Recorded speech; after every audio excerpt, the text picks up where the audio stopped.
अब हम लोग ये देखते हैं कि कश्मीर का जो ये पूरा विवाद है ये शुरू कैसे हुआ। और जैसे जैसे फिर हम लोग इसको आगे देखते जाएंगे वैसे वैसे आपको इस सवाल का जवाब मिलेगा कि कश्मीर के मामले में पाकिस्तान डर मूवी का शाहरुख खान कैसे बन गया, ये बात भी आपको समझ में आएगी।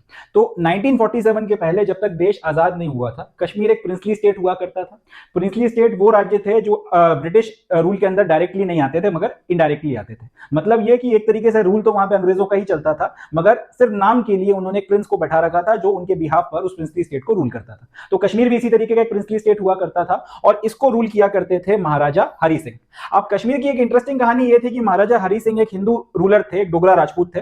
एंड कश्मीर वैली की अगर बात की जाए तो ये एक मुस्लिम मेजोरिटी रीजन हुआ करता था, बट इसका जो रूलर था वो हिंदू था। तो जब देश अल्टीमेटली अभी डिसाइड हो गया कि भाई आजादी आएगी, आजादी मिलेगी, बट साथ ही साथ पार्टीशन होगा, तो अंग्रेजों ने जो ब्रिटिश प्रोविंसेस थी जिसके ऊपर ब्रिटिश डायरेक्टली रूल करते थे उसका कैसे पार्टीशन होगा, कितना हिस्सा इंडिया में जाएगा, कितना पाकिस्तान में जाएगा, उसका तो फॉर्मूला डिसाइड कर लिया। मगर प्रिंसली स्टेट्स के रिस्पेक्ट में ये बोला कि भाई तुम्हें इंडिया के साथ जाना है, पाकिस्तान के साथ जाना है या इंडिपेंडेंट रहना है, इसका फैसला उस प्रिंसली स्टेट का प्रिंस कर सकता है। यह फैसला जो है उसने प्रिंसली स्टेट्स के प्रिंसेस के ऊपर या जो रूलर्स थे उनके ऊपर छोड़ दिया। अब महाराजा हरि सिंह इन्होंने ये डिसाइड किया कि ये ना तो इंडिया के साथ में जाएंगे ना ये पाकिस्तान के साथ में जाएंगे, मगर ये इंडिपेंडेंट रहेंगे, ये अपना एक अलग जो है देश बनाने की जुगाड़ में लगे हुए थे।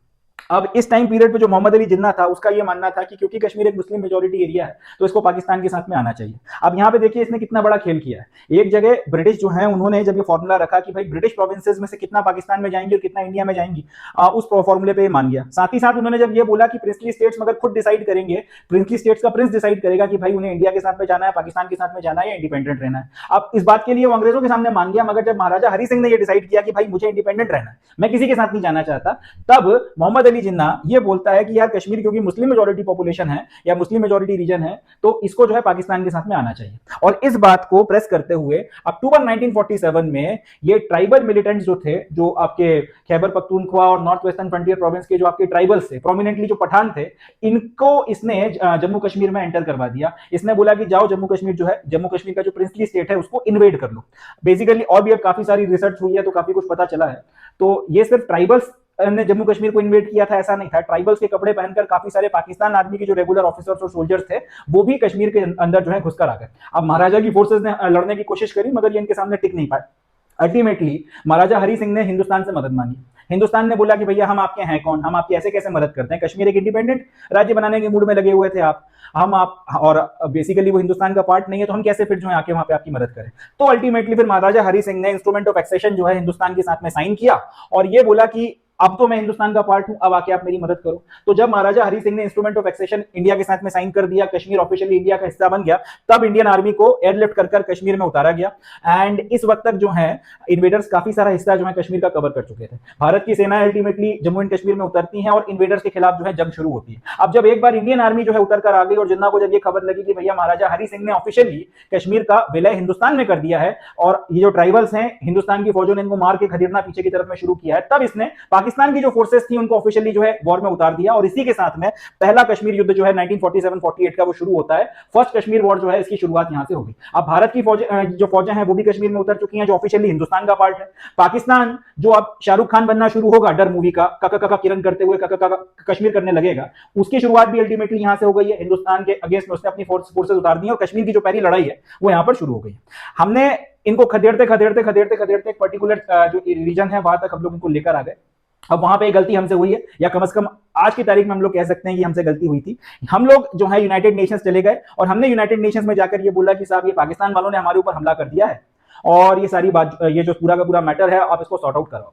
इस टाइम पीरियड पर हमारे जो जनरल्स थे, आर्मी चीफ्स थे, उन्होंने नेहरू जी से कहा था कि 14 दिन और रुक जाइए, पूरा का पूरा कश्मीर जो है इनसे वापस लेंगे, इनको पूरे पूरे कश्मीर से खदेड़ेंगे और उसके बाद में जो आपके मन में आया वो करना। अब प्राइम मिनिस्टर ने उस वक्त ये बात नहीं मानी, चले जो भी है, अल्टीमेटली वो पहुंच गए यूनाइटेड नेशंस में और यूनाइटेड नेशंस ने इंटरवीन कराकर सीज फायर जो है 1949 में करवा दिया। सीज फायर का मतलब यह है कि जितना एरिया आप जिसके पास है बस वहीं पर थम जाओ, ना तुम इनके ऊपर हमला करोगे ना तुम इनके ऊपर हमला करोगे, जिसको जितनी जगह मिल गई है बस वहीं पर जो है डग इन करके बैठ जाओ ये। और इसी के साथ में कश्मीर जो है उसके दो हिस्से हो गए, कश्मीर दो पार्ट्स में डिवाइड हो गया। भारत के हिस्से में लगभग 2/3 जो है princely state of Jammu Kashmir जो हुआ करता था उसका लगभग 2/3 हिस्सा जो है हमारे कंट्रोल में आया, जिसको आज की तारीख में जो आज की तारीख में हमारा हिस्सा है। और पाकिस्तान के हिस्से में जो कश्मीर चला गया उसमें दो पोर्शन आते हैं, एक तो गिलगित बल्टिस्तान का इलाका है और एक कुछ पोर्शन आता है जिसको ये लोग बोलते हैं आजाद कश्मीर। लगभग 1/3 के करीब जो है हिस्सा इनके पास में।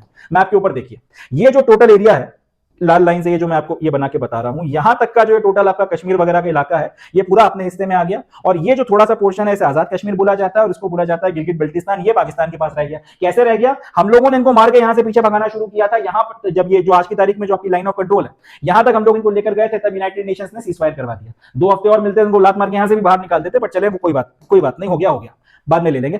तो ये जो पॉइंट है जहां पर अल्टीमेटली हमारी सेनाएं जो है खड़ी हुई थी, जिसको फिर जहां पर सीज फायर करवाया गया, इसका नाम पड़ गया सीज फायर लाइन। अब ये जो लाइन थी, जो सीज फायर लाइन कहलाती थी, 1972 में इसको लाइन ऑफ कंट्रोल बोला जाने लगा, जिसको हम लोग शॉर्ट में एलओसी भी बोलते हैं। अब क्यों बोला जाने लगा वो एक अलग कहानी है, वो मैं थोड़ी देर में आपको बताऊंगा। बट पॉइंट ये है कि सीज फायर लाइन जो है ये बन गई। यहां पर जितना हिस्सा हमारे हिस्से में आया वो हमारा हो गया, जितना हिस्सा उनके कंट्रोल में है वो हाल फिलहाल उनके कंट्रोल में है। यहां से कश्मीर की जो पूरी union territory of Jammu and Kashmir का जो टोटल मैप था, जो टोटल एरिया था, उसका एक हिस्सा उनके पास चला गया, एक हिस्सा हमारे पास आ गया। अब वो ये बोलते हैं कि हम ये पूरा लेके रहेंगे, और वही ऑब्सेशन उनका। हम ये कहते हैं कि पूरा का पूरा जो है ऑफिशियली हमारा है, क्योंकि जम्मू कश्मीर का जो प्रिंसली स्टेट है उसके रूलर ने इंस्ट्रूमेंट ऑफ एक्सेशन साइन किया था, तो कानूनी तौर पर ये हमारा है। ये वही इंस्ट्रूमेंट ऑफ एक्सेशन है जो बाकी आपकी जितनी भी रियासतें थी उन्होंने साइन कर हमारे साथ में विलय किया था। वो इंस्ट्रूमेंट ऑफ एक्सेशन जो है इस आदमी ने साइन किया था, महाराजा हरि सिंह ने। तो पूरा का पूरा जो इसका प्रिंसली स्टेट है वो हमारा है। तो जो हिस्सा अभी फिलहाल पाकिस्तान के कंट्रोल में है वो भी हमारा है और हम उसको लेकर रहेंगे, ये बात हम लोगों ने क्लियर कर दी। अब यहां पर अल्टीमेटली सीज फायर हुआ और कश्मीर का जो मुद्दा है यहां से शुरू होता है।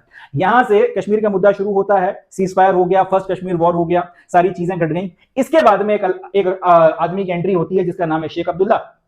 हालांकि इसकी एंट्री पहले हो गई थी, मगर यहां से शेख अब्दुल्ला जो है ये प्रोमिनेंट पॉलिटिकली जो है प्रोमिनेंट होना शुरू होता है, मजबूत होना शुरू होता है, और ये कश्मीर की राजनीति के ऊपर अपनी एक पकड़ बनाता है। कैसे, उसको हम लोग यहां पे देखते हैं। तो ये जो व्यक्ति आपको इस फोटोग्राफ में देखने को मिल रहा है, इसका नाम है शेख अब्दुल्ला, और ये हैं भारत के पहले प्राइम मिनिस्टर जिनका नाम है जवाहरलाल नेहरू साहब। शेख अब्दुल्ला और जवाहरलाल नेहरू की आपस में अच्छी दोस्ती हुआ करती थी, और ये दोस्ती भारत की आज़ादी के पहले की थी। इसकी वजह यह थी कि शेख अब्दुल्ला जो princely state of Jammu Kashmir था, उसके राजा या महाराजा हरि सिंह के खिलाफ एक मूवमेंट चला रहा था जिसका नाम था क्विट कश्मीर मूवमेंट। इसका जो भी मूवमेंट वगैरह था, नेहरू जी उसका सपोर्ट करते थे। उसके पीछे की वजह नेहरू जी के पॉइंट ऑफ व्यू से ये थी कि नेहरू जी राजशाही के बड़े खिलाफ थे, मोनार्की वगैरह के, राजाओं महाराजाओं के वो जो हैं बिल्कुल मुरीद नहीं थे, ये उनके बहुत खिलाफ थे। और शेख अब्दुल्ला का ये कहना था कि भाई मैं जनता का रूल लाना चाहता हूं और फलाना ठिकाना, और भी काफी सारी चीजें थी। कुल मिलाकर इसका कहना यह था कि महाराजा जो है वो जम्मू कश्मीर छोड़ के चला जाए और उसकी जो सत्ता है वो बेसिकली कहने के लिए तो जनता के हाथों में दे दे, दूसरे शब्दों में मेरे हाथों में दे दे। और इस बात पे नेहरू जी जो है वारे जाते थे, तो अल्टीमेटली इनकी अच्छी दोस्ती थी आपस में। बाद में जब अल्टीमेटली कश्मीर वॉर हुआ और इंडिया के साथ में एक्सेशन वगैरह की जब बात आई, तो यहां पर इस दोस्ती का फायदा यह हुआ कि शेख अब्दुल्ला ने भारत के साथ में जो आपका मर्जर हो रहा था जम्मू एंड कश्मीर का, उसका सपोर्ट किया। एंड इस बात से इनकार नहीं किया जा सकता कि इसकी एक ठीक ठाक फॉलोइंग तो थी उस टाइम पीरियड में। शेख अब्दुल्ला इसने अल्टीमेटली जो पार्टी बनाई उसका नाम नेशनल कॉन्फ्रेंस है, जो आज की तारीख में इसका बेटा फारूक अब्दुल्ला और उसका नाती उमर अब्दुल्ला चला रहे हैं। तो इस आदमी ने जो है अल्टीमेटली फिर उस वक्त सपोर्ट किया था इंडिया के में कश्मीर के एक्सेशन का, एंड बदले में इसने कुछ फेवर्स मांग लिए। वो फेवर्स अब एक तरीके से हमारे गले की हड्डी बन गए थे और उसने हमारा बहुत नुकसान किया था। इसने फेवर के तौर पर जो चीजें मांगी उसमें से एक थी आर्टिकल 370। आर्टिकल 370 के तहत में हमारे प्राइम मिनिस्टर साहब ने शेख अब्दुल्ला, जो इनके जिगर का टुकड़ा हुआ करते थे, इनकी बात मानते हुए जम्मू कश्मीर को स्पेशल ऑटोनॉमी जो है वो ग्रांट कर दी, and under the Indian constitution. अब वो एक अलग बहस है कि आर्टिकल 370 भारत के साथ में कितना बड़ा फ्रॉड था। आर्टिकल 370 के साथ में आर्टिकल 35A जो है उसने कितना बड़ा खेल जो है किया, और इस आर्टिकल के चलते जो है कश्मीर का मैटर और कितना खराब हो गया वो एक अलग बात है। पर पॉइंट यह है कि भारत में इतनी सारी रियासतें जो हैं उन्होंने विलय किया, किसी को अलग से स्पेशल ट्रीटमेंट नहीं दिया गया, किसी के साथ में स्पेशल जो है बर्ताव नहीं किया गया। जम्मू कश्मीर में ऐसे कोई ये तो था नहीं कि हीरे मोती जड़े हुए थे कि इनके साथ में स्पेशल ट्रीटमेंट किया जाए। कहीं ना कहीं ये एक ऐतिहासिक भूल थी जिसकी हमने एक बहुत भारी कीमत जो है 2019 तक चुकाई, जब अल्टीमेटली आर्टिकल 370 को अलग नहीं किया गया। आर्टिकल 370 के चलते जो है कश्मीर में एलियनेशन आया, लोग जो है उनके और इंडिया के बीच में जो है कहीं ना कहीं एक आप कह सकते हैं एक दूरी बनी रही। उनके दिमाग में ये थॉट प्रोसेस जो है, फितूर जो है वो बना रहा कि भाई हम तो पहले कश्मीरी हैं और इंडियन जो है हम उसके बाद में हैं, और वो भी बनेंगे या नहीं बनेंगे वो हमारी मर्जी है। इस बात से इनकार नहीं किया जा सकता। इंसर्जेंसी के वक्त में आवाम जो है बुरी तरह से हमारे खिलाफ हो गई थी, और उस खिलाफ करने के पीछे जो माहौल बनाया गया था और उस माहौल वगैरह को बनाने में इस आर्टिकल 370 का, जहर भरने में इस आर्टिकल 370 और उसके साथ जो दूसरे इविल्स वगैरह थे उनका एक बहुत बड़ा रोल रहा। यहां से भारत में होकर भी जो है आप कहीं ना कहीं भारत के पूरी तरह से नहीं हुए, और ये जो एक दूरी थी इसने हमारी बहुत ऐसी की तैसी बाद में करी है। क्या करी है वो एक अलग बात।